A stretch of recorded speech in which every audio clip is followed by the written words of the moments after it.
you being so feisty? Are you telling me? Take this corn off. Say, take my corn off. It itches. Is that what you're saying? I see you. Are you mad? Ruger, take my cone off. Oh my goodness. He said, I feel better. I feel really better. Take it off, Mom. My face itches. I want to rub it on things, huh? Say, oh, it itches so much. I just want to rub my face on things. Oh, poor boy. But you're so good. You're really good. Are you mad? I know. How mad? Oh, so mad. Oh, Carlessa, don't be so mad. Don't be so mad. Oh, that's Copper. Don't be so mad. Hi. Tell him, Copper. Rugie, are you so mad? Ruger. Ruger. Ruger. Oh, he's so mad. He's so mad. Oh, my goodness. Crapper, tell him. What do you mean? Oh, brother says, I love you. Don't lick his eyes. Don't lick his eyes. Don't. Ruby says, yes, lick my eyes. Please help me. They're so itchy. They're so itchy, Copper. Poor guy, huh? He doesn't have eyes. I know. I know. Poor baby. Are you just argumentative? You just having a day. Are you just having a day? Oh. Oh, serious word. You're such a good guide dog, Ruby.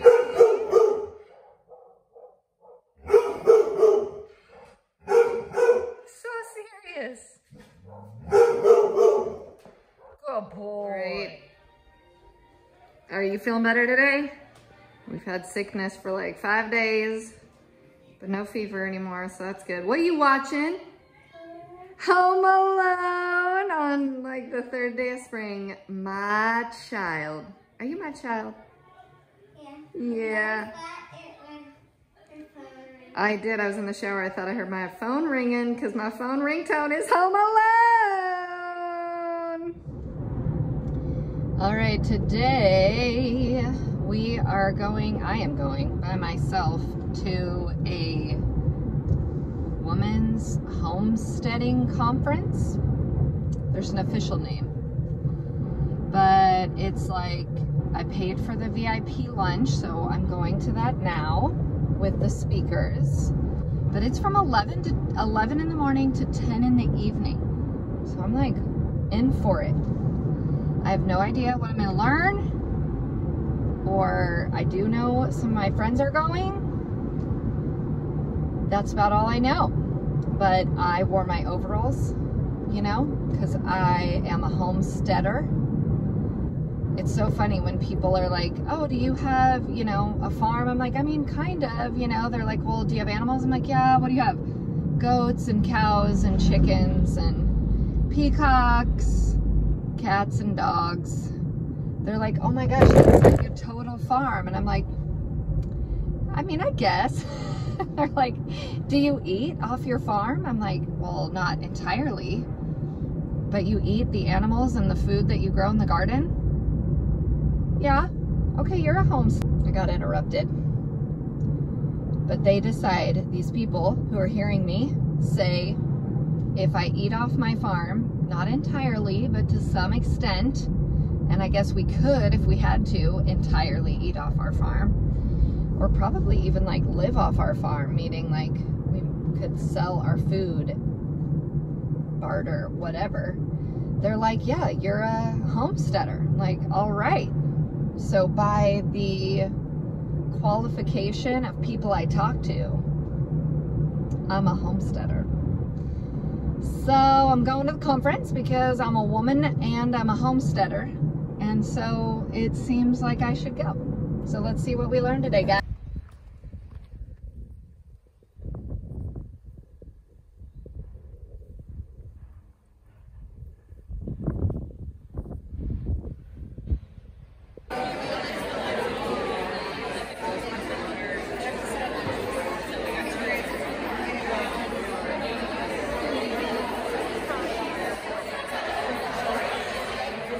It's illegal to harvest your own rainwater. So I wanted to find an area where I had rain most days out of the year, or free flowing out of a mountain spring. These are my must-haves, right? The other one that I looked at was temperate climates. If I was going to get my parents to move out of California, which is all they knew, I wanted to get them to feel comfortable with an area that wasn't too hot or too cold. I looked at growing seasons. In California, I was definitely spoiled. I didn't have to do much, and I would have a very productive garden. I'm still learning here, so if there's anybody who's a master gardener, please connect with me. I cannot grow zucchinis here. I also looked at homeschooling laws, farming laws, food laws, tornadoes, and even nuclear fallout. I found a few areas in the U.S. Texas, Oklahoma, and Tennessee were the areas that we really narrowed down. So we took our RV and toured different areas in the U.S. We also took the opportunity to take my parents. We visited national parks, but also we wanted to visit regenerative farms, and I wanted our girls to see that we weren't crazy, that there were other people out there around the country outside of California, and it wasn't just mommy, like, you know, having these wild dreams. I've seen them last year. We actually started some late season tomato plants that actually flowered and started growing fruit. And this is, you know, people are like, oh, where do I start? And it's just plant the seed. Just plant the seed, and it will grow. And if it doesn't grow, try again. And yeah, you know, people are like, oh, it's really hard to do gardening. It's just plant the seed. That's the first step. Yeah. But when you have an animal grazing and you milk her every day, you're turning yesterday's sunlight into today's proteins, fats, and sugars once or twice a day. And you can do it every single day of the year. We live in northern Appalachia, zone 6A. We get lots of stretches that go below zero, and we graze animals on pasture 12 months of the year. So it can be done. It's not even that hard. In fact, it's not that. It's really easy. It's easier making hay in a place where it rains all the time. So this does, I am assuming that we, and I think in this room, like, you guys are phenomenal. Raise your hand if you understand the basics of rotational grazing. Okay, this is practically the entire room. Raise your hand if you're presently practicing rotational grazing. Yeah. Raise your hand if you're moving your cows at least every 3 days. Move your animals. If you're raising them if you're moving them every day. There's a few hands. Twice a day? Okay. All right. Good. I still have something to say then. It is pretty all farm to table somehow. You get a shirt, Haley? Got good food. We got honey and shirts. Hey, you too. I got, what is it? The good stuff. I don't include you on your table.